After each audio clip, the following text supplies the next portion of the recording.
কৃষ্ণ। আজকে শ্রীমদ্ ভগবদ গীতার কর্মযোগের প্রথম শ্লোক।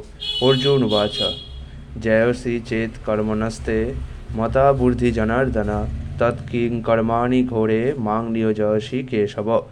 অর্জুন বললেন, হে জনার্দন, হে কেশব, যদি তোমার মতে কর্ম অপেক্ষা ভক্তি বিষয়িনী বুদ্ধি শ্রেয়তর হয়, তাহলে এই ভয়ানক যুদ্ধে নিযুক্ত হওয়ার জন্য কেন আমাকে প্ররোচিত করছো?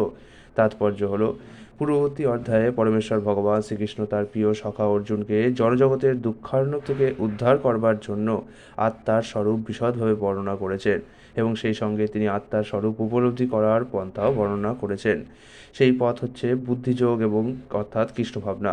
কখনো কখনো এই বুদ্ধিযোগের কদর্থ করে একজন নিষ্কর্মা লোক কর্মবিমুখতার আশ্রয় গ্রহণ করে।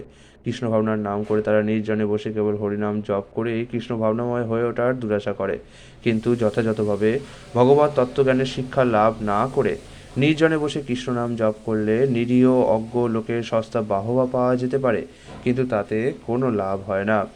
অর্জুনও প্রথমে বুদ্ধিযোগ বা ভক্তিযোগকে কর্মজীবন থেকে অবসর নেওয়ার নামান্তর বলে বিবেচনা করেছিলেন এবং মনে করেছিলেন নির্জন অরণ্যে কৃষ্ণ সাধনা ও তপস্যার জীবনযাপন করবেন। পক্ষান্তরে তিনি চেয়েছিলেন কৃষ্ণ ভাবনার অজুহাত দেখিয়ে সুকৌশলে কুরুক্ষেত্রের যুদ্ধ থেকে নিরস্ত হতে।